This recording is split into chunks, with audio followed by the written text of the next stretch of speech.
Hola a todos, bienvenidos a un nuevo vídeo en mi canal de YouTube Antón Jefe. Soy Antón García Fernández y les hablo, como de costumbre, desde Jackson, en el estado de Tennessee, aquí en los Estados Unidos de América, y les doy la bienvenida a un nuevo episodio del En vez de la página, este podcast en el que hablamos de literatura, de periodismo, de escritura, y en este caso vamos a hablar de periodismo, y además de un periodismo que a mí me interesa especialmente, que es el periodismo deportivo, con un joven periodista deportivo mexicano que ustedes seguramente conocen por su presencia en redes, en medios digitales y también en Fox Deportes en México. Yo lo conozco sobre todo a través de su conexión con Ilie Uleart, con quien ya hemos conversado en el canal en más de una ocasión. Es un verdadero apasionado del fútbol entre todos los deportes y además un especialista en algo que a mí también me gusta mucho, que es el fútbol inglés. Memo Navarro, que está en Ciudad de México. Bienvenido al canal. Muchas gracias por estar aquí, Memo.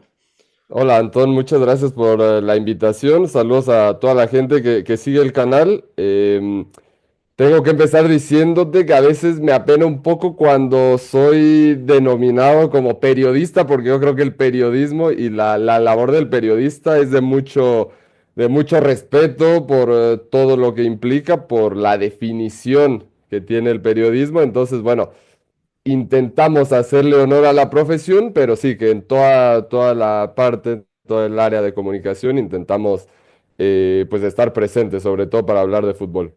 Pero entonces te defines menos como periodista y más como otra cosa. Sí, sí, yo me defino un poquito más como comunicador. Yo estudié la carrera de periodismo, de comunicación y periodismo, pero claro, un periodista normalmente no solo se dedica a comentar partidos de fútbol o a analizarlos, ¿no? Hay investigación detrás, hay fuentes, hay, creo que algo todavía más complejo, más elaborado, pero bueno, mi título universitario sí que dice periodista. Y el fútbol realmente es la base de tu trabajo. ¿Cuáles son los primeros recuerdos de fútbol que tienes? Porque yo, mis primeros recuerdos son de ir al Estadio Municipal de Balaídos con mi padre en la ciudad de Sí. Vigo, en España, y a partir de ahí, pues ya el fútbol se convirtió en pasión. ¿Cómo nació tu pasión? Mira, yo desde muy pequeñito, desde los 2 o 3 años, desde que tengo memoria, noción, y es una historia, creo que peculiar, porque a la mayoría de la gente le heredan esta pasión sus padres, sobre todo su padre, y en mi caso fue mi madre. A mi madre le encanta el fútbol y el fútbol europeo, que ya es un poco curioso, ¿no?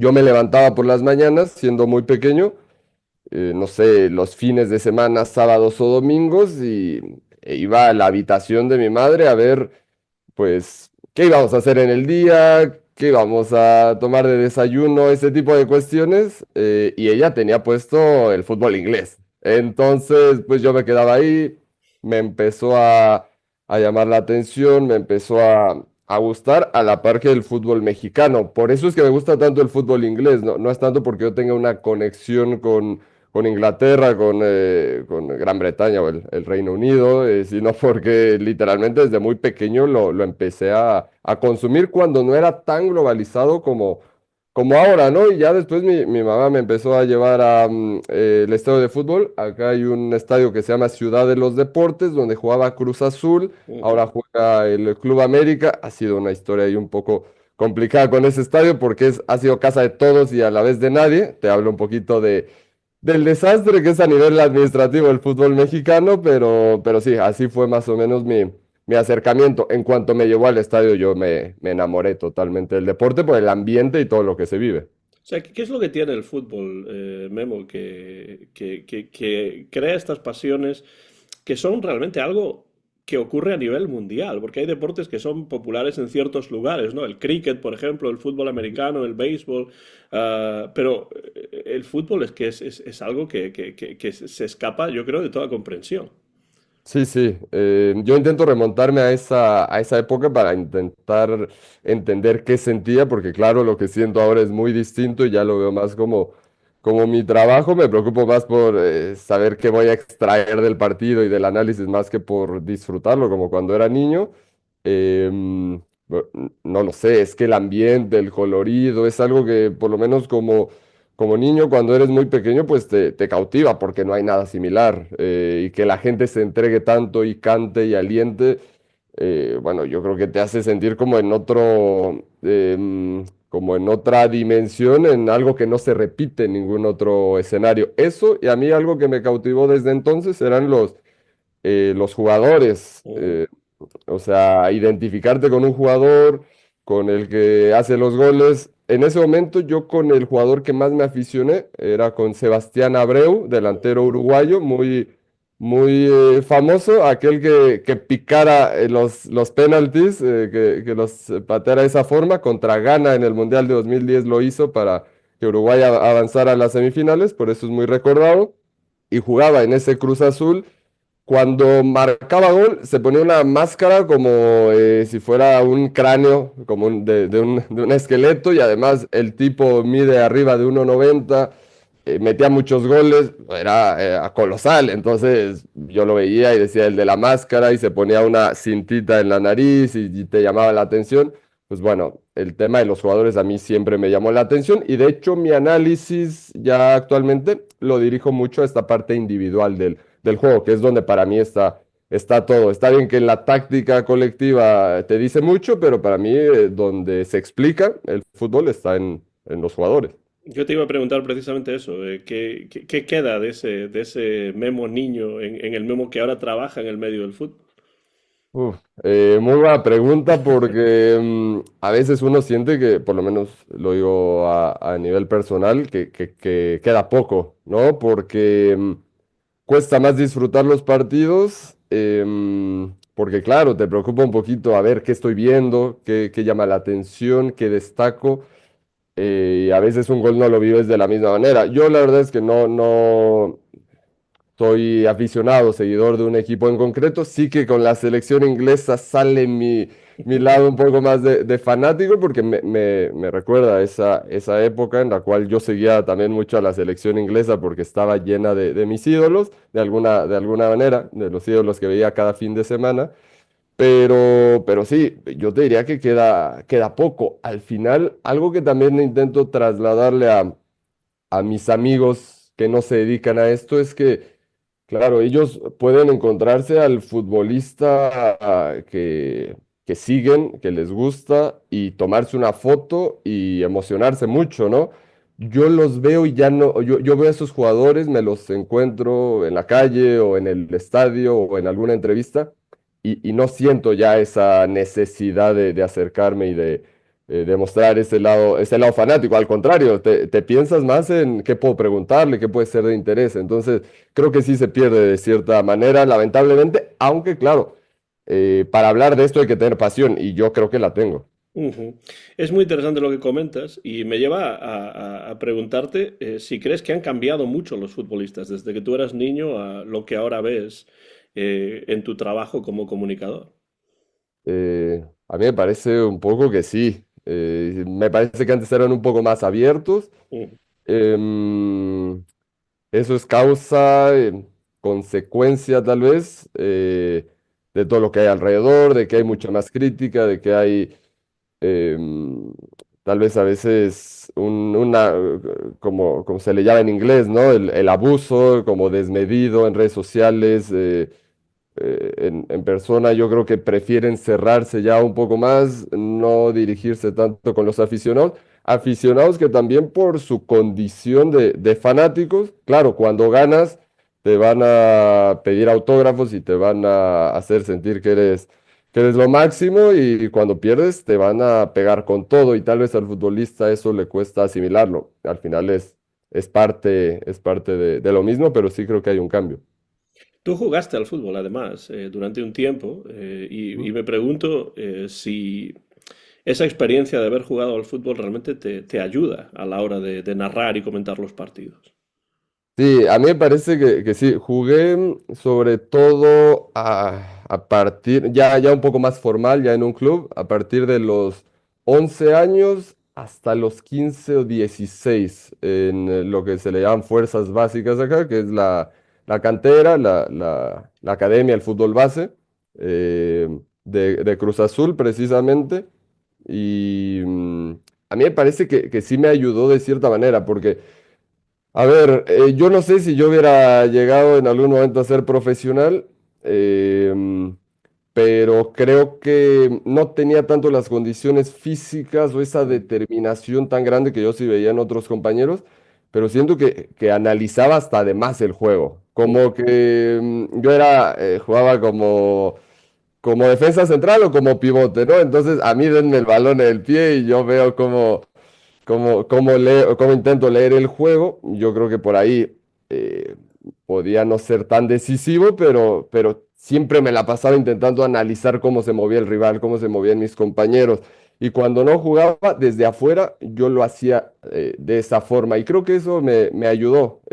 Claro, no soy ese exfutbolista que jugó en las mejores ligas, que las televisoras quieran tener para saber su opinión, pero yo creo que a todos el simple hecho de haber jugado por un tiempo prolongado, de haber intentado entender cómo se desarrolla un partido de fútbol, cómo se vive, sí, sí, se ayuda de cierta manera y porque, siendo muy sincero, desde muy pequeño jugué demasiado, jugaba muchos partidos. Entonces, creo que entiendes ligeramente cómo se vive ahí. Al final murió el sueño por ahí de los 15 16 años y es una historia ya paradójica porque se chocaba un poco los horarios de entrenamiento con los horarios de la escuela, el nivel que se le llama acá preparatoria, el high school en, en Estados Unidos sobre todo. Y mi madre, que me inculcó todo, que me llevó a los entrenamientos, que estuvo siempre ahí, me dijo, primero tienes que estudiar. Yo le pedía que me diera un año. De descanso de la escuela para ver si avanzaba, si algo se abría en el fútbol. Me dijo que no. Me dolió en su momento, ahora creo que lo agradezco. ¿En qué sentidos crees, ya que comentas eso, Memo, que el fútbol o el deporte en general puede ayudar en la educación de una persona? Bueno, creo que desde muy pequeños, desde categorías infantiles, pues claro, este sentido de compañerismo, de trabajo en equipo, de responsabilidad, de disciplina, por supuesto, porque ahora mismo tienes que tener talento, pero es no faltar un entrenamiento, ¿no? Que no se te pase el descanso, que puedas seguir un régimen alimenticio lo más estricto posible. Yo creo que eso te lo puede dar la práctica de un deporte, sobre todo ya a cierto nivel. De manera recreativa o amateur, pues bueno, te puede llevar a muchos lados porque pues puedes seguir haciendo otras cosas, pero en ese sentido yo creo que sí ayuda y bueno, ya después creo que depende de la personalidad de cada quien, pues te puede dar una manera de analizar, de abrazar un poquito esta complejidad que para mí tiene el fútbol, ¿no? Yo creo que yo muchas situaciones de la vida las abordo, las analizo como si fuera fútbol, con muchas posibilidades, con muchas cuestiones y por eso lo agradezco haber jugado fútbol, haber visto tanto fútbol, porque siempre he consumido muchísimo fútbol y haberlo visto de esa manera. Mm, Ujú. Sí, yo te lo preguntaba sobre todo abordar, porque de abordar situaciones de una manera un poquito más compleja, valorando pros y contras, ¿no? sí, te lo preguntaba sobre todo porque se suele comentar eso de que es más en la derrota que en la victoria, cuando uno aprende cosas importantes. Y yo a veces como árbitro de high school, precisamente, categoría high school aquí en Tennessee, veo que hay muchos entrenadores que se centran más en la victoria, en llegar al championship y esas Sí. cosas, a los playoffs que en los valores que realmente muchas veces puede proyectar el deporte, ¿no? Sí, de acuerdo. Y a mí estas categorías son algo que me gusta muchísimo. En Twitter, bueno, en X, ahora que se llama, creo que la gente que me sigue, esa pequeña comunidad que se ha creado, me conoce, me relaciona mucho con las categorías juveniles, categorías infantiles que me gusta. analizar. Y creo que esto tiene que ver un poquito con regresar a la parte de mi infancia, con ese fútbol que disfruto. Yo me centro en las categorías juveniles de clubes en Inglaterra. em, y me gusta porque creo que es un fútbol ajeno a la parte del resultado, a la parte de la inmediatez. Al contrario, acá tienes que tener mucha paciencia para ver cómo se desarrolla un futbolista, tomar muchos factores en cuenta para hablar de su desarrollo. Y además de ver a los chicos, ver cómo se desarrollan en estas categorías juveniles, pues me gusta porque hay que entenderlo desde un plano mayor, de que, bueno, los resultados no son lo más importante, el desarrollo no es lineal, tanto el crecimiento físico como futbolístico, como de construir una personalidad, nada de eso es lineal, entonces la verdad es que me gusta mucho ese tema de, sobre todo a esas edades, y claro, creo que me transporta un poquito a esa época. Ese trabajo del que hablas, yo creo que te acerca también a esa parte del fútbol que hoy está totalmente globalizado y podemos saber exactamente en Nueva Zelanda cómo va jugando tal o cual equipo, etcétera, etcétera, cosa que en los años 80 90 era muy difícil, ¿no? Pero ahora es mucho más fácil. Pero esto te acerca al terreno de lo que se llama hoy en día scouting, ¿no? Claro. Sí, sí, es algo que también me apasiona, que ha sido, digamos, una manera de complementar mi formación periodística como comunicador, y también una puerta que tengo ahí, por si se requiere en algún momento, por si surge una posibilidad. He hecho cursos y certificaciones como scout profesional. em, no me dedico a eso a tiempo completo. Se me han acercado algunos clubes para asesorarlos sobre ciertos jugadores, sobre todo a partir de Twitter, de lo que publico, de ese tipo de análisis. Em, y siento que complementa bien mi formación como comunicador porque creo que es bueno entender cuál fue la formación de un futbolista para hablar de su presente. Siempre es bueno saber, a ver, si jugó, tal vez muchos no lo sepan, de cierto jugador que empezó como lateral por la derecha y después ya juega en otra posición. Y resulta que el entrenador que llega lo vuelve a poner como lateral por la derecha, y para todos puede suponer una locura y pues decir, no, mira, él ya lo hizo y lo hacía bien, y este es más o menos su estilo, su manera de jugar ahí, por poner un ejemplo muy, muy general o muy burdo. Entonces, eso me gusta, y como digo, complementa mi formación como comunicador, y ahí lo tengo por si en algún momento surge una oportunidad en un club que pueda llamar mi atención y que pueda, bueno, satisfacerme. Tengo varios amigos que trabajan en clubes acá en México, en la selección mexicana, en selecciones juveniles, entonces no estoy ajeno. Me gustaría en algún punto, aunque también entiendo que conforme más avanza mi carrera o mi trayectoria como comunicador, sobre todo ya de manera un poco más especializada, como ahora con la Premier League, pues bueno, ya sería un riesgo mayor dejar eso de lado para dedicarme al scouting o a trabajar en un club, porque evidentemente es algo que no se puede hacer simultáneamente, tanto por los tiempos como por este conflicto de intereses que puede Claro, haber. claro. Claro, es interesante lo que comentas porque me parece que lo que a veces se olvida por parte de los aficionados es que los jugadores tienen una, por así decirlo, intrahistoria detrás, que los aficionados no siempre conocen, pero que si uno está metido en ese mundo un poquito por lo menos, pues puede conocerlo y entender algunas decisiones de entrenadores que a veces Claro. los aficionados se echan las manos a la cabeza diciendo, pero ¿cómo ha hecho esto? Pero bueno, puede haber una razón detrás de eso, además de los experimentos que se puedan hacer. Veo que es cierto, dijiste anteriormente que te consideras más comunicador que periodista, pero tú estudiaste periodismo y me pregunto si hubo algún momento en particular en el que dijiste quiero estudiar periodismo o si fue algo como lo que me ocurrió a mí, que yo desde siempre supe que igual que mi padre yo quería ser profesor. Mira, yo no lo tenía tan claro en un inicio, mis tiros iban a ser futbolista, y entonces cuando eso terminó, dije, pues bueno, a ver a dónde me lleva la vida. En el high school, en la preparatoria, me llamaba un poco la atención el tema del derecho, de ser abogado. Después no me llenó del todo.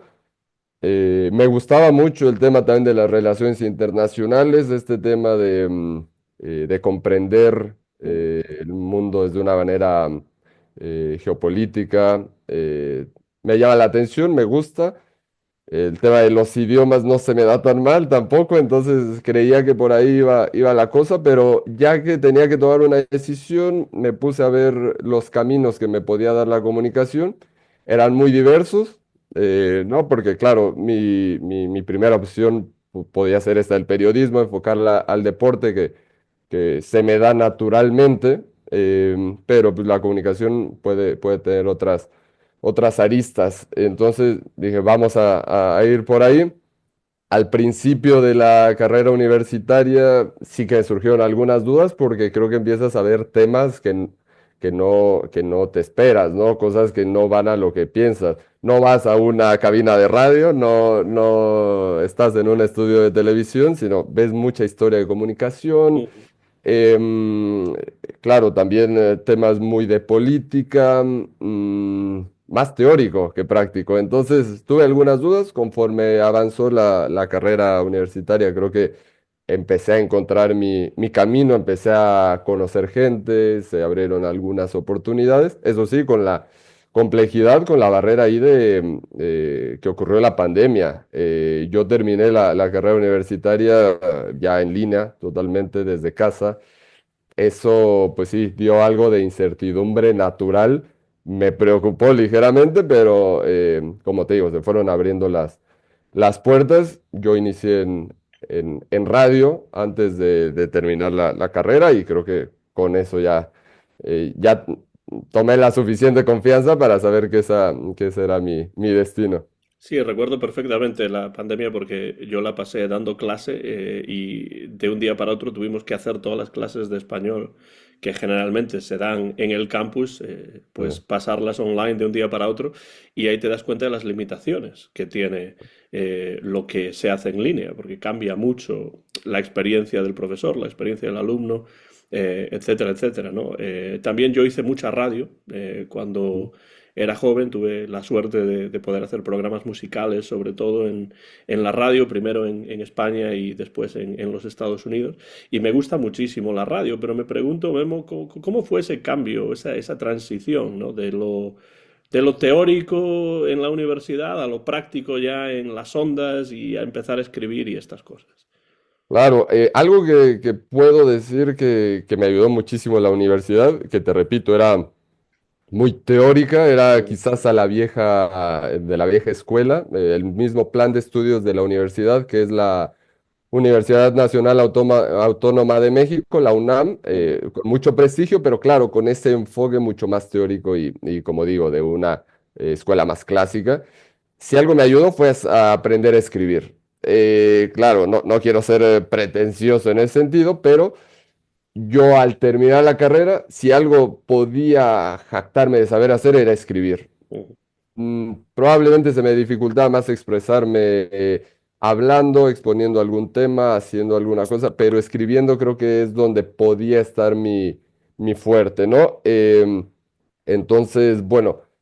Empecé a escribir algunas notas en algún portal de internet y luego venía la parte de radio y sí me costó un poquito porque me di cuenta que en primera son habilidades que se compaginan porque hay una manera de priorizar, de hacer, de jerarquizar información, de exponerlo, de seleccionar de lo que vas a hablar.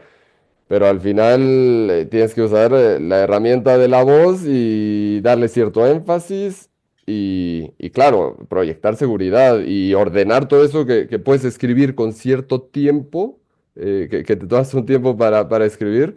Ahora en el momento transmitirlo. Me costó un poco de trabajo, debo decirlo, también por el shock que podía representar estar en una oportunidad de ese calibre, porque yo inicié en la cadena de deportes más escuchada de México. O sea, de un día para otro tuve esa oportunidad porque tenía un amigo en un programa de radio ahí, me invitó a ver cómo se hacía y en 2 días, por azares del destino, uno de los participantes del programa ya no podía estar, entonces me llamaron y me dijeron, oye, ¿te gustaría?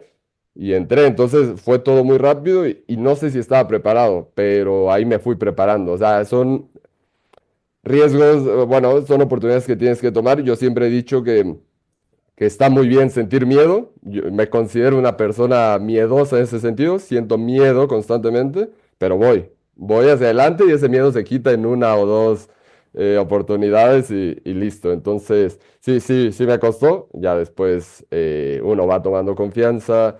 La gente que estaba ahí también me ayudó mucho, sobre todo quien me dio la oportunidad es Pepe del Bosque, que también es muy conocido acá en México, transmite ahora la Champions League, la Premier League, somos competencia de alguna manera en las cadenas que trabajamos. ¿Cómo son las cosas? Que después de que me dieran la oportunidad, ahora competimos en este sentido.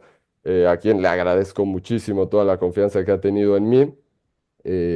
Y gracias a su guía, pues bueno, ese miedo, esos nervios se fueron eventualmente. Hablas de empezar en la radio y me pregunto, además de esta idea de ir tomando cada vez más confianza en lo que haces y pasar del tiempo que tienes para escribir y pensar en algo a tener que decir algo ante el micrófono en el Sí. momento, ¿en qué otros sentidos ayuda la radio a un periodista, a un comunicador, especialmente en esta era nueva, o más o menos nueva, que es la era de Internet? Es muy buena pregunta. Yo creo que lo primero que te da como comunicador o como periodista eh, es la capacidad de fijarte en los detalles y la capacidad de descripción. Porque, claro, pues quien te escucha no está viendo lo que está sucediendo y se lo tiene que imaginar e imaginar con emoción. También es eso. Mm, Creo que ponerte en y entender que está escuchando eso porque se quiere emocionar, porque el fútbol es emocionarse. Entonces,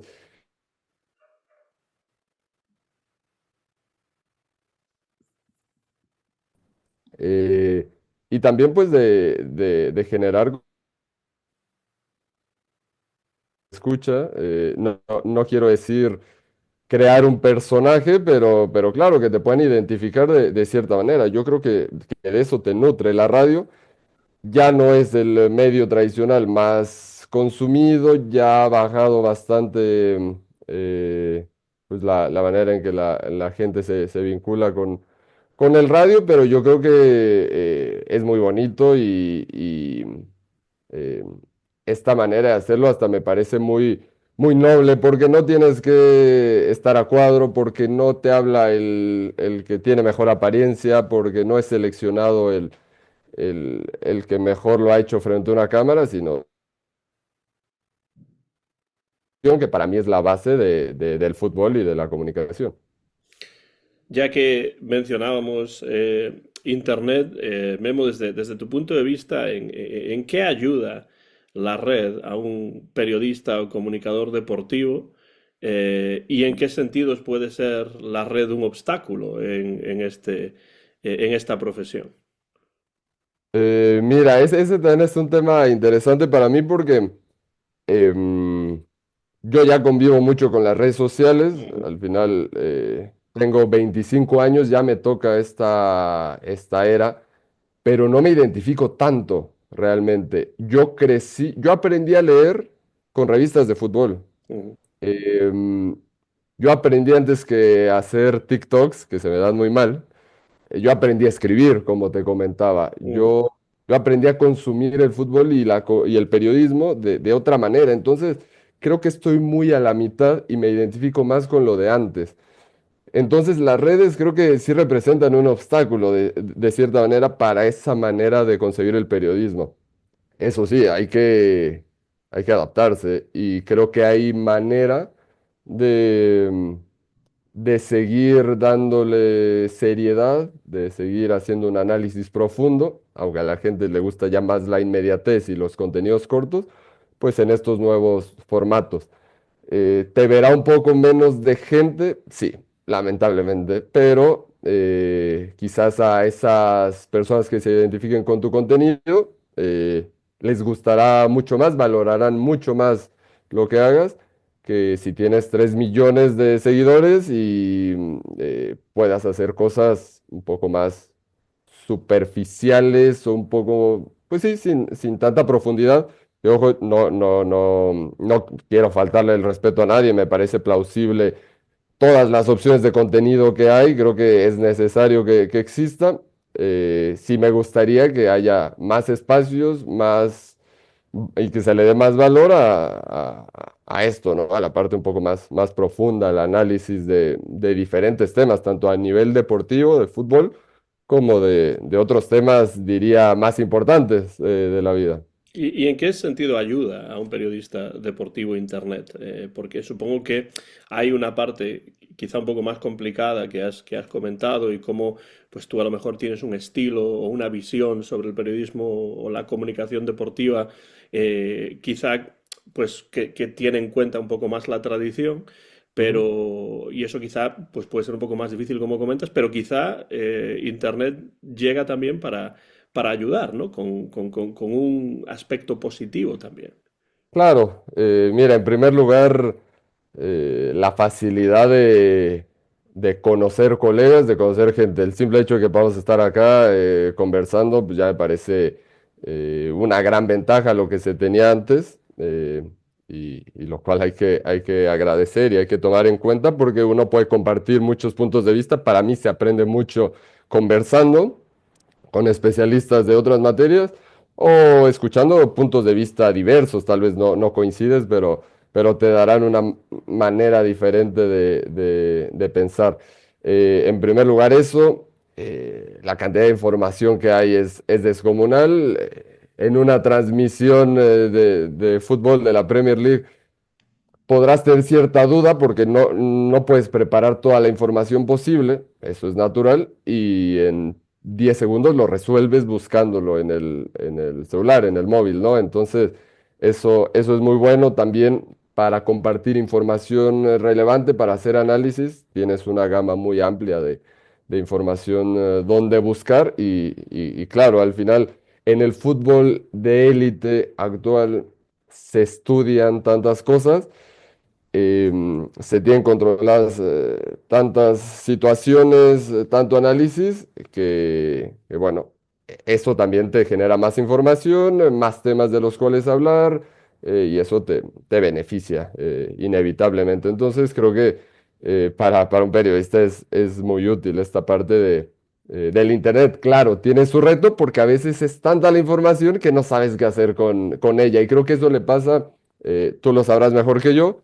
Eso le pasa un poco a las nuevas generaciones, el tema del estudio para hacer las Mm. tareas. Tienen mucha información, pero a veces tanta información les puede hacer caer en un tomo lo primero que veo Ujú. o en no sé dónde está la información verdadera o dónde está lo que mejor va para mi objetivo, ¿no? Para hacer dicha tarea o para hacer dicho trabajo. Sí, para muchos de mis alumnos y alumnas el problema suele estar en seleccionar la información que es valiosa y que es fiable.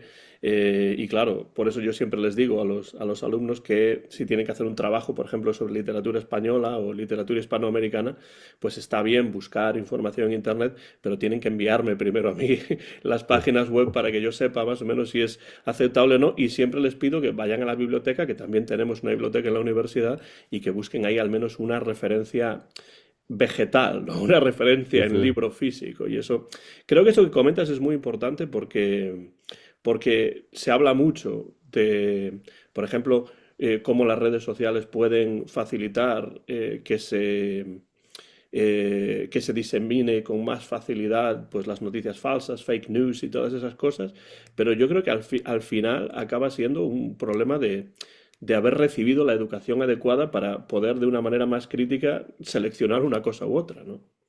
Claro, esa es una palabra importante de un pensamiento crítico, Mm.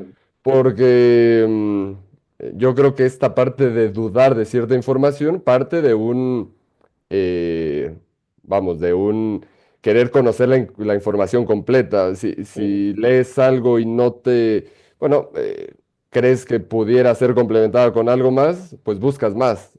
O sea, no te quedas solo con eso que leíste, pero eso, como dices, viene de una educación. Hay personas que probablemente no tuvieron esa educación, no como periodistas, no como alguien que estudió comunicación, lo cual es completamente normal porque parte de lo que uno tiene que asumir desde esta posición es que no todos tienen ese privilegio de tener acceso a tanta información o de ver las cosas de esta manera. Pues bueno, se reproduce una cantidad de información falsa que digamos es nuestro principal enemigo porque en primer lugar, hay que estar desmintiendo muchas cosas y en segundo, hay que estar muy cuidadosos porque nunca falta cuando puedas caer. Yo creo que a todos nos ha pasado de una u otra manera, aunque no lo terminemos publicando, pero tal vez nos picó el anzuelo en algún punto. ¿Piensas que por la pasión y por la necesidad o esta obsesión con llegar el primero y ser el primero en publicar algo, piensas que es más difícil hoy en día aplicar ese pensamiento crítico al ámbito del deporte? Sí, sí, claro. Yo no me he enfocado tanto en mis oportunidades laborales, en esta parte eh, de diarios o de hacer notas periodísticas de estas que van publicadas sobre noticias muy concretas, pero sí lo noto en otros colegas. Es decir, se les exige publicar lo más pronto posible.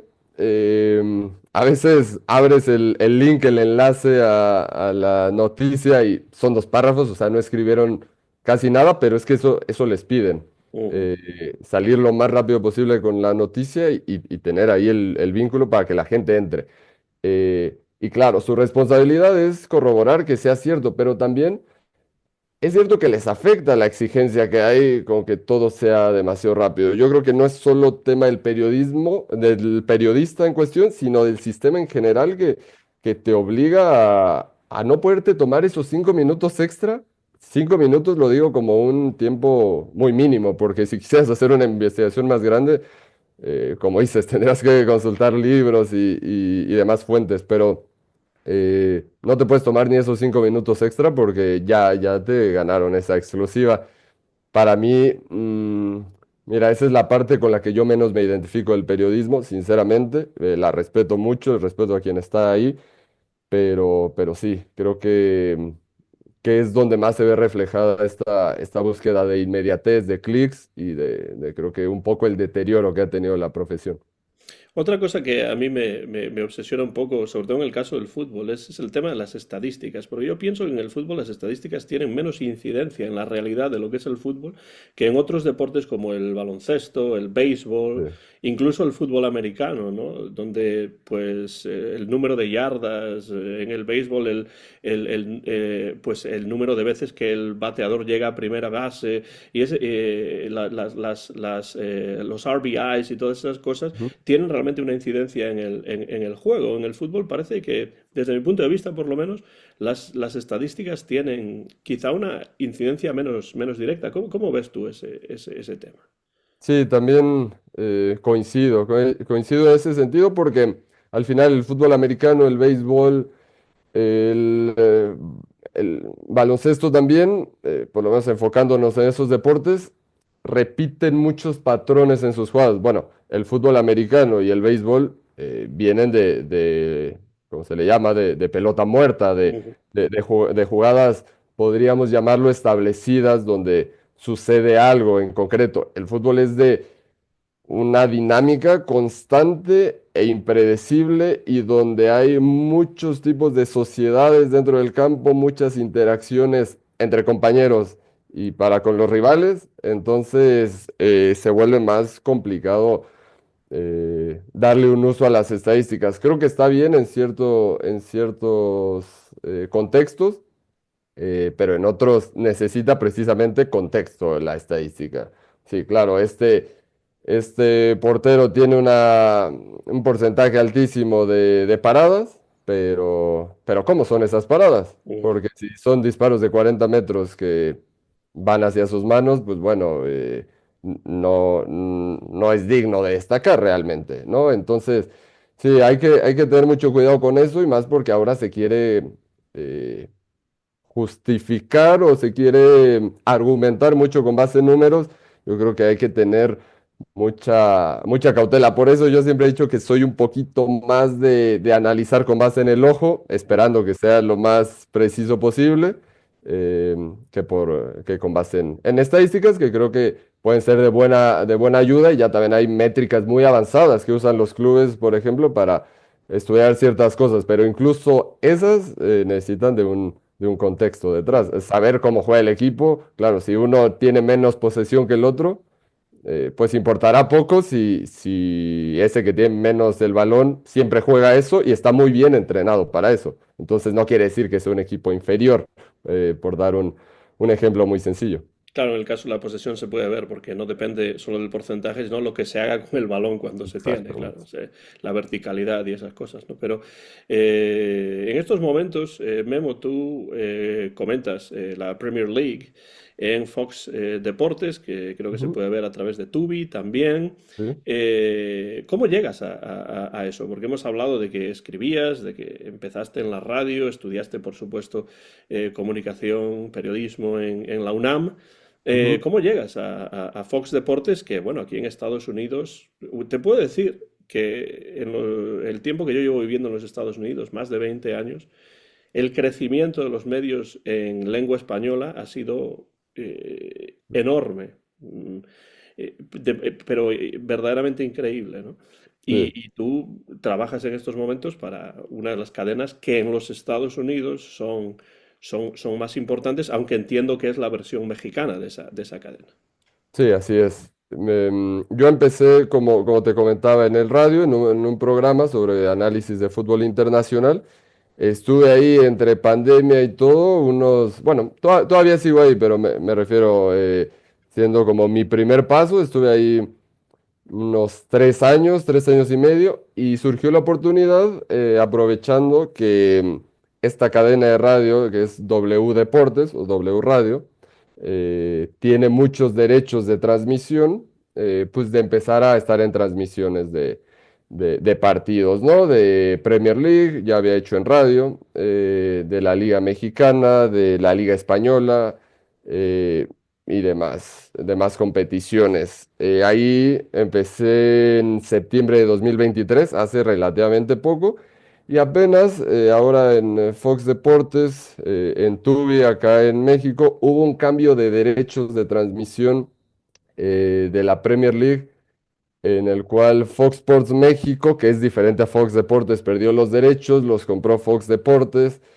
Y me hablaron, literalmente por Twitter. Se pusieron en contacto conmigo de que me habían leído, que me especializaba en fútbol inglés, que me habían escuchado en radio. Obviamente también tengo algunas colaboraciones en YouTube, por dar un ejemplo. Entonces, así fue como surgió. Yo por eso, constantemente digo que yo me formé en Twitter, ¿no? O sea, si incluso ahí me contactaron, si ahí me leyó mucha gente, pues bueno, es que, a pesar de que uno puede pensar que en cierta red social no lo está leyendo nadie, pues a mí me ha abierto, pues las puertas más importantes hasta ahora en mi carrera, y así fue. Me hablaron por ahí. eh, yo no pensé que iba a tener un papel tan protagónico desde un inicio en las transmisiones, pero lo tuve. Parece que ha gustado tanto a la gente, tanto al público como a la gente ahí de producción, y en eso estamos. Yo te tengo que confesar que al final no es un secreto del todo, pero yo no había hecho nada a cámara, de manera profesional, a cuadro, frente a las cámaras. Entonces fue un reto complicado. Como ese momento de empezar a hacer radio fue un poco esto de estar ya, frente a las cámaras y hablando a un público y que te conocieran de mejor manera. Entonces ha sido un bonito reto. Ya después de varios partidos uno va fluyendo, y la verdad es que me siento muy cómodo, me han dado muchísima confianza. Y bueno, yo creo que si ya me gustaba la Premier League y el fútbol inglés, ahora lo confirmé. Y uno puede pensar que el siguiente paso es, expandirse más, porque al final esta es una plataforma que la ven, seguidores, personas que les gusta la Premier League, es decir, de cierto nicho, por decirlo de alguna manera, que se levantan muy temprano para ver los partidos del Everton o del Crystal Palace, pero, pero vamos, a mí es lo que más me gusta. Si yo pudiera quedarme hablando de Premier League toda mi vida, yo creo que lo haría, aunque claro, lo normal es expandirse y controlar también otro tipo de mercados, otro tipo de ligas, pero yo la verdad es que estoy muy contento. ¿Qué es lo que te atrae, Memo? Porque veo que cuando hablas de fútbol inglés, a mí me pasa esto también. Yo viví durante un tiempo en Inglaterra, además, con lo cual, pues tuve la oportunidad de ver partidos en directo en estadios ingleses hace Ujú. muchos años. Estoy hablando de los años 90 y del Sheffield Wednesday, que Ok. ahora ya no está, evidentemente, en la Premiership. Pero ¿qué es lo que te atrae del fútbol inglés? Porque cuando hablas de fútbol inglés veo digamos que los decibelios de pasión aumentan. Sí, se me iluminan los ojos. Yo creo que me traslada directamente con lo que comenzamos, con lo que era como niño, que además el fútbol inglés me parecía un poco más algo extraño, algo que era muy mío, ¿no? No quiero decir que era la persona más especial del mundo por ver fútbol inglés, pero era curioso porque llegaba a la escuela y los ídolos de mis amigos eran los jugadores de la Liga Mexicana, que también me gustaban mucho, como te lo comenté, con el jugador este de Cruz Azul, con Sebastián Abreu, pero a mí me gustaba Peter Crouch, ¿no? El delantero alto inglés, o Lampard, o Gerrard, etcétera. Entonces eh, verdaderamente que crecí con eso y porque también a nivel familiar, em, pues se convirtió en algo significativo, en algo especial compartirlo con mi madre, que afortunadamente pues sigue pendiente de los partidos, más ahora que participa en las transmisiones, pero creo que esa parte especial también se lo ha dado, ¿no? Es algo que comparto mucho con ello, que solía compartir mucho en su momento, que se volvió una tradición o en un ritual pararse tempranito los fines de semana, que no es algo que mucha gente haga, porque significa fin de semana en muchas ocasiones descanso. Y yo me levantaba a ver los partidos, entonces hacer eso por 20 años consecutivos, pues, pues al final te da algo, ¿no? Te da esa emoción, te da esa pasión y claro, por todas las historias que te toca presenciar fin de Mm. semana tras fin de semana, temporada tras temporada y yo creo que es por eso que la pasión está a tope, aunque como te dije hace algunos minutos, debo decir que mi pasión más grande como aficionado de que de verdad quiero que un equipo gane, viene con la selección inglesa. Claro, con esto no quiero decir que yo coma fish and chips en mi casa o que tome té, porque la verdad es que no me identifico con la cultura inglesa. No tengo nada contra ella, simplemente yo soy más mexicano que los tacos y los tacos no se los cambio por nada y el tequila, ¿eh? La verdad es que...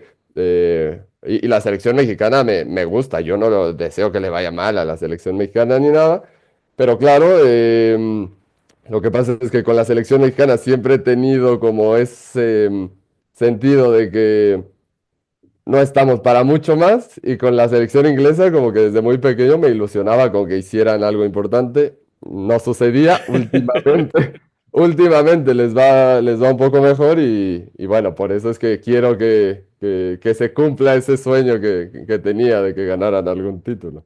Yo tengo la sensación de que aquí en los Estados Unidos las personas, los estadounidenses que están interesados en el fútbol, bueno, pueden seguir un poco la MLS Sí. y cosas así, pero quizá les guste el Madrid o el Barça, pero es cierto que yo creo que la Premier League tiene muchísimo tirón aquí en los Estados Unidos y las personas a las que les gusta el fútbol pues siguen mucho la Premier League y son del Liverpool o son del Manchester City o del Manchester United, etcétera, ¿no? Pero me pregunto cómo se sigue el fútbol inglés en México. ¿Tiene tirón la Premier League en México? ¿Cómo se consume el fútbol inglés desde esas latitudes? Hay una buena base de aficionados, una base sólida de aficionados que les gusta esté quien esté, o sea, que son seguidores de la liga en general. He podido ir a algunos pubs, algunos de estos bares de estilo inglés aquí en la Ciudad de México, donde se reúnen club de fans de diferentes equipos, del Tottenham, del United, del Chelsea, del Arsenal. La verdad es que hay una presencia importante. Al final, la gente, los aficionados comunes al fútbol, es cierto que no, como digo, no se levantan a ver al Crystal Palace a las 8 de la mañana. Eso es cierto. Sí, sí me parece que es de un grupo establecido, pero muy fiel, que no lo deja. Claro, ha tenido sus rachas todavía de picos más altos, cuando estuvo Javier Chicharito Hernández en el United y que además la Premier League en ese momento se transmitía por televisión de cable, que era un poco más accesible ahora a la cantidad tan grande de plataformas que hay para ver fútbol. Para la gente sí era también un ritual ya ver al Manchester United por él. Ahora con Raúl Jiménez también hay cierta emoción al respecto. Digamos, hay esos subidones de acuerdo a los jugadores mexicanos que puedan estar, que tampoco no ha habido una presencia tan grande a lo largo de la historia, pero es una base, como te digo, fiel, sólida, no tan grande, salvo los equipos principales. Y eso sí, creo que ha afectado un poquito el tema de que ya son muchas plataformas que se necesitan para ver tanto fútbol. Entonces creo que ahí la gente es posible que se haya distanciado ligeramente. Al final yo trabajo en una de estas plataformas, entiendo que es la manera de transmitir y ofrecer fútbol en la actualidad, pero sí creo que en México para ver el fútbol mexicano y ligas de Europa necesitas como 6 plataformas diferentes y para el aficionado es muchísimo.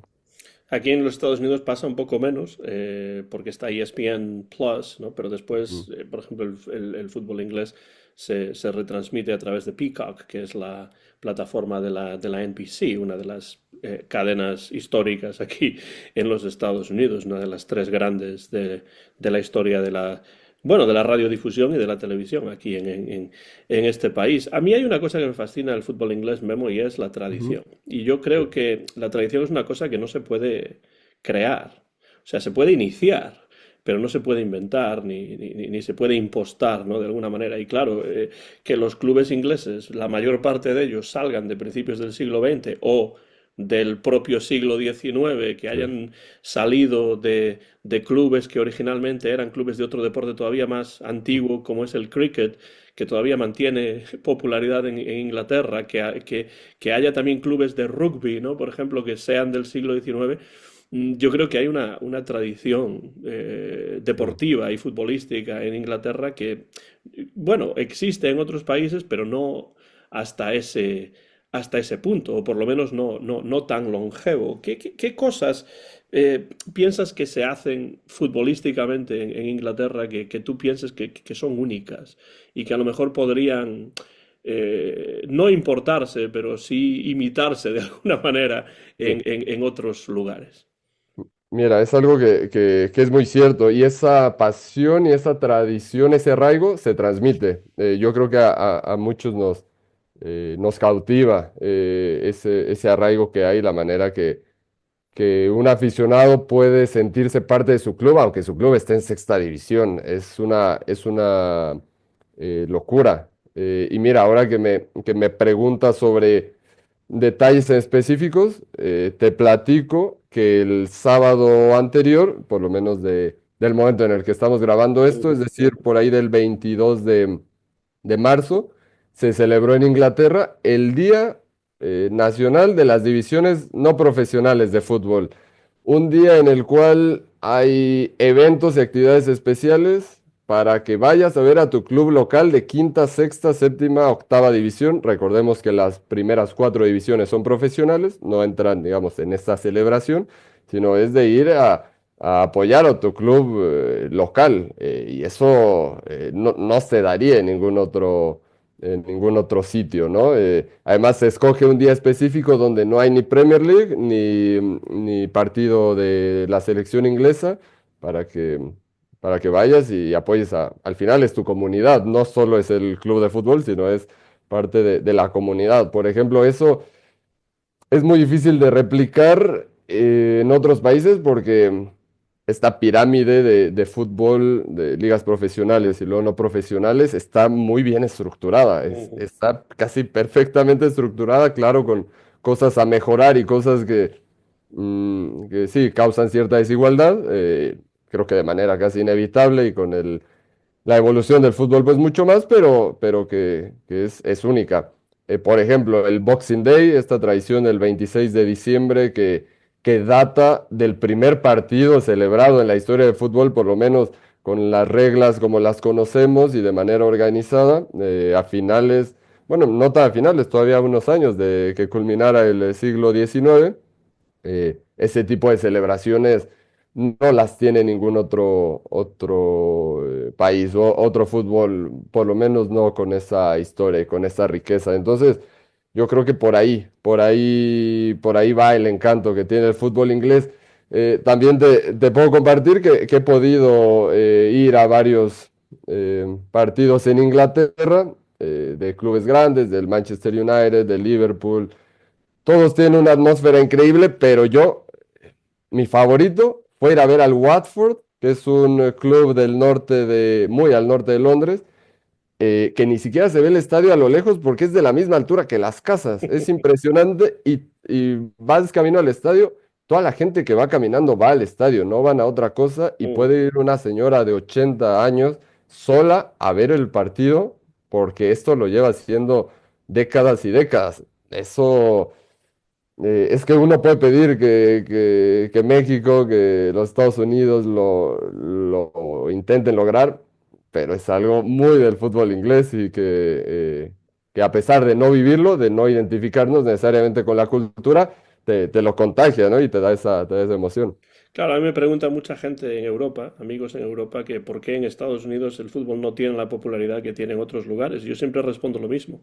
En Estados Unidos tenemos otros deportes que tienen una tradición tan longeva y en algunos casos más que la del fútbol. Entonces es una cuestión cultural, es una cuestión Claro. en muchos sentidos de tradición.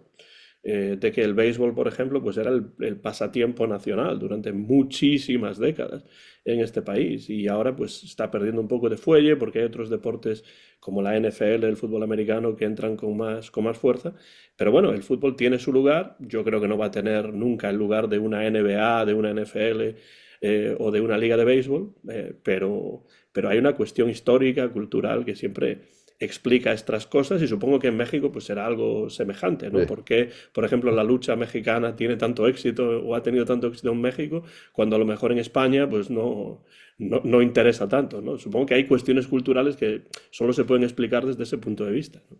Sí, sí, completamente. Acá el fútbol vive algo similar. Es más, el manejo que ha tenido el fútbol mexicano, la Liga Mexicana, la selección mexicana, ha sido terrible en muchos sentidos. Y aún así, la gente es imposible que no se identifique, que no se involucre, porque esto pertenece a generaciones y generaciones y la gente no tiene un entretenimiento que se le iguale al fútbol o algo con lo que siente ese sentido de pertenencia como con el fútbol. Ha tomado cierto poder, cierta fuerza el béisbol Ujú, a partir del último gobierno bueno, estaba ahí dándole difusión a otros deportes, entre ellos el béisbol, la construcción de un estadio acá en la Ciudad de México, pero se ve más desde un punto de vista de el ambiente que hay, la celebración, que el juego mismo.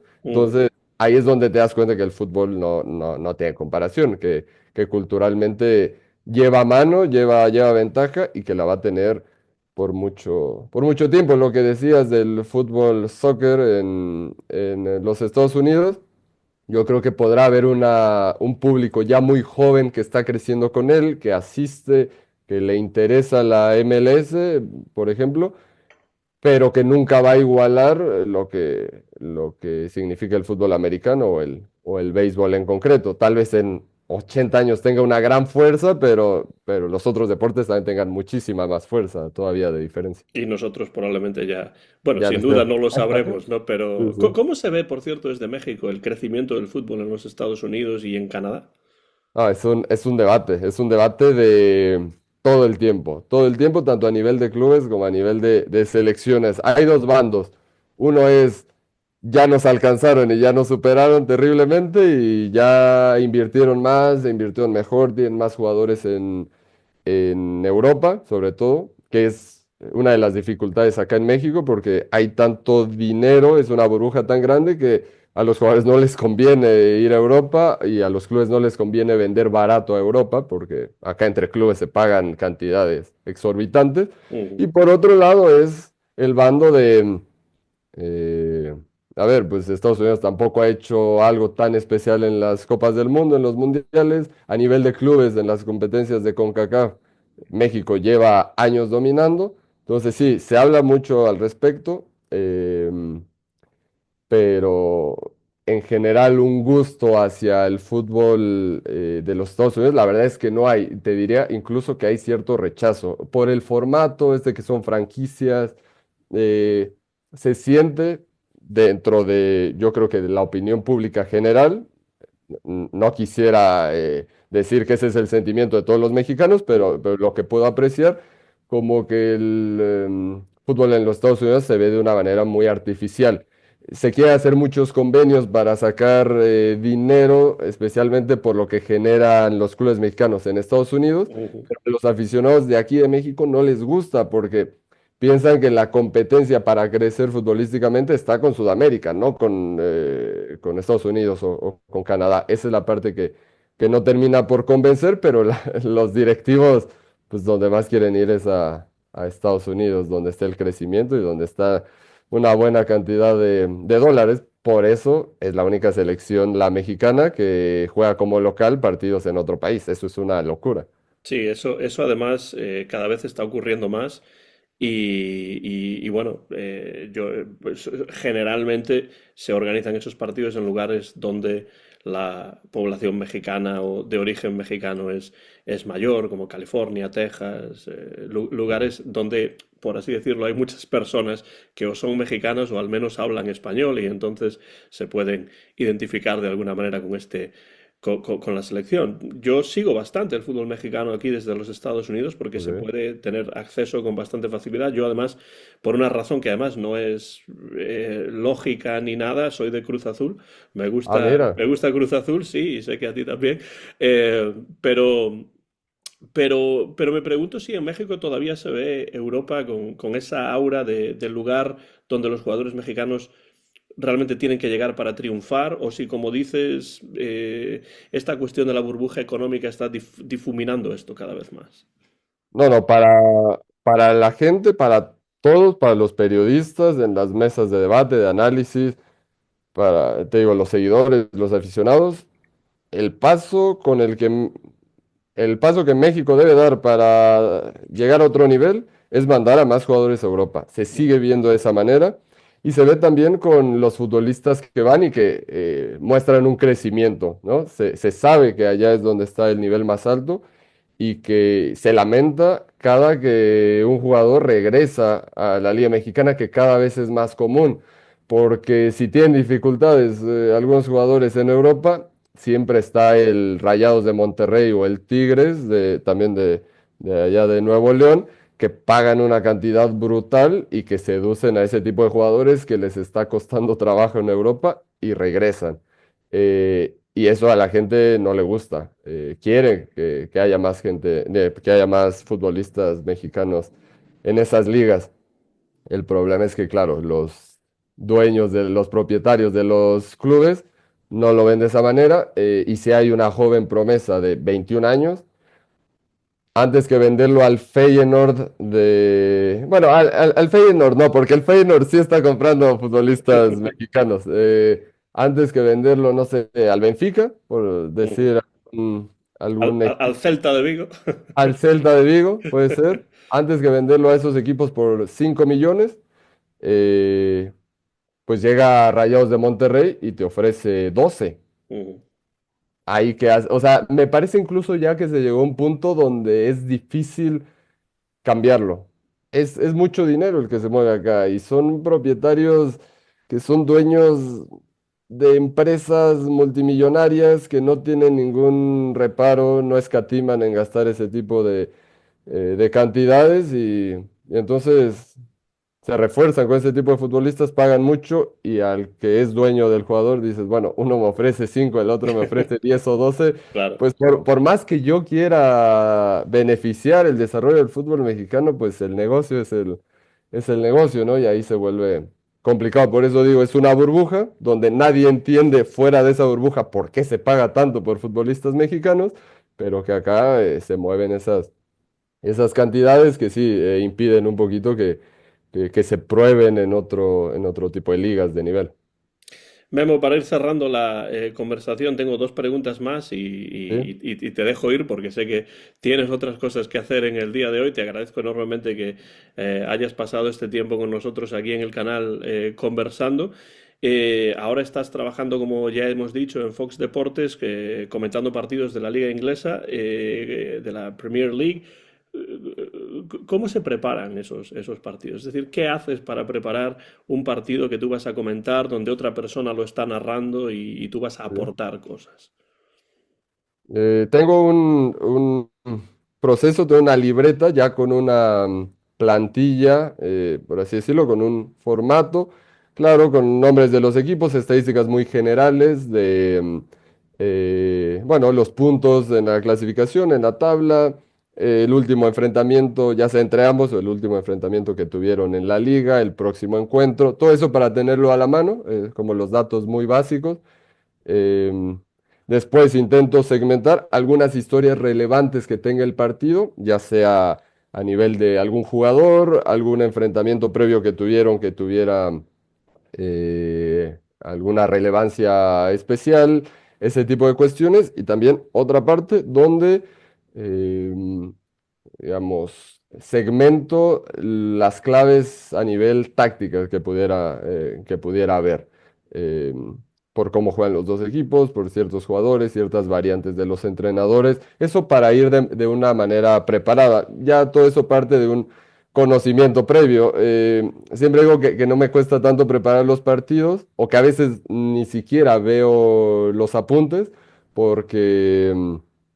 eh, porque ya los vienes viendo semana tras semana y lo tienes muy, muy fresco. A veces me cuesta trabajo más hacer partidos de otras ligas, sin que eso signifique que no me guste, simplemente la Premier League lo tengo muy en la mente, pero tengo esto como respaldo. Alineaciones del último partido, también para ver si hay algún contraste, algún cambio. Claro, los máximos anotadores, número de asistencias de los jugadores, también lo tengo ahí para bueno, si marca gol alguno, saber cuál es la cifra a la que llega, todo eso para tenerlo a la mano y algunos antecedentes de futbolistas o de entrenadores, qué clubes han estado, todo para que no se nos escape algún dato o que tengamos todo de manera precisa o lo más precisa posible y cosas relevantes que pudiera haber, pero eso eh, es básicamente lo que hago. Muchas veces no consulto ningún tipo de dato, pero bien dicen que es mejor tenerlos y no usarlos que necesitarlos y no tenerlos, así que por eso los tenemos. A veces sí sale un comentario y justamente tienes el dato, lo consultas y bueno, quedas muy contento por haberlo preparado. ¿Qué es lo que tiene que ocurrir en una retransmisión para que tú salgas de la retransmisión diciendo, ah, estoy satisfecho, esto ha salido bien?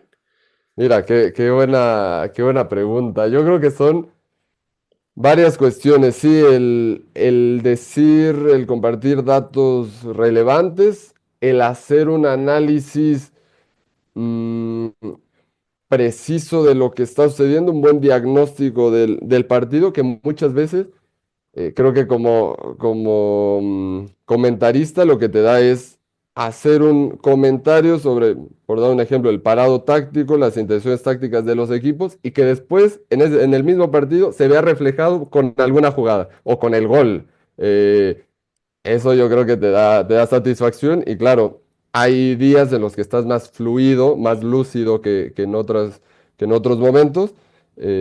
A las personas que me preguntan, sobre todo chicos que van empezando, siempre les digo eso, al final hay días donde estás mejor que otros, eso es normal, es como los futbolistas, realmente. Y una transmisión 7 de la mañana no es sencillo estar tan en plenitud, ¿no? De ideas.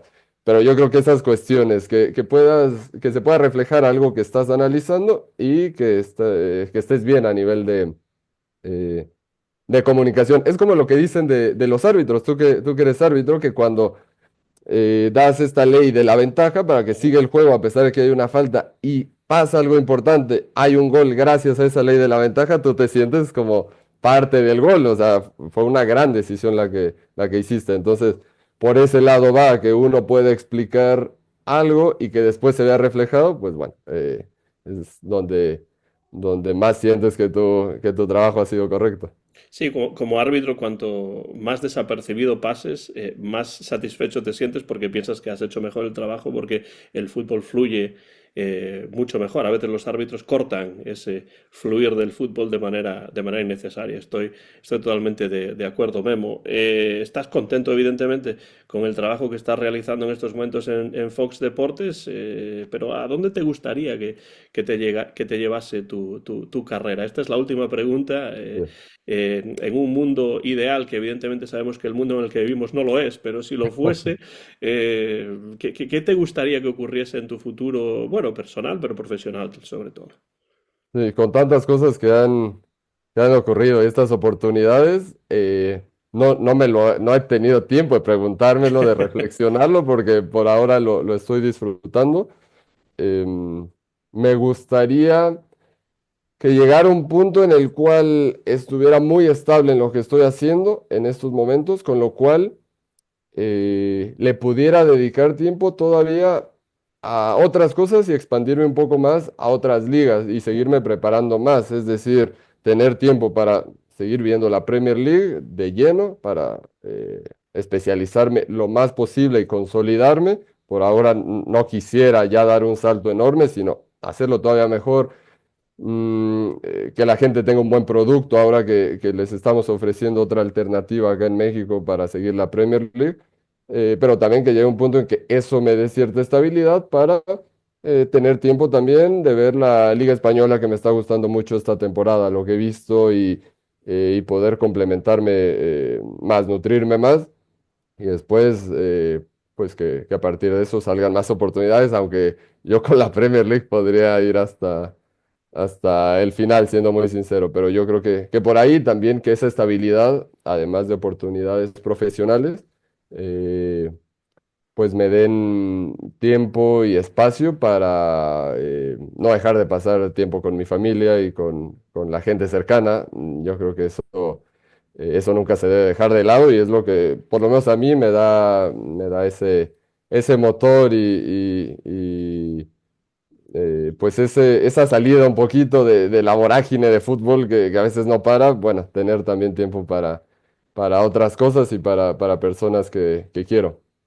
Pues en eso de la Premier League, del fútbol inglés, estamos en total consonancia y en parte por eso quería charlar contigo hoy. Memo Navarro, periodista, comunicador deportivo mexicano, pueden seguirlo en lo que antes era Twitter y ahora es X, y por supuesto también en Fox Deportes a través de, bueno, Fox Deportes y también a través de la plataforma Tubi comentando los partidos, algunos partidos de la liga inglesa. Memo, muchísimas gracias, ha sido un verdadero placer charlar contigo durante esta casi hora y cuarto y nada, te deseo absolutamente todo lo mejor, sigamos en contacto y puedes volver cuando lo desees. El placer ha sido todo mío, Antón. Muchísimas gracias por la charla. La he disfrutado mucho y acá vamos a regresar cuando reciba esa invitación. Acá me vas a tener. Perfecto, pues te lo agradezco muchísimo y este ha sido un nuevo episodio de El Envés de la Página, conversando en esta ocasión con Memo Navarro. Si tienen algún tipo de comentario, déjenlo por la parte de abajo del vídeo y entraremos en comunicación con ustedes. Soy Antón García Fernández desde Jackson, Tennessee, aquí en los Estados Unidos de América y me despido hasta la próxima ocasión. Gracias, Memo. Gracias.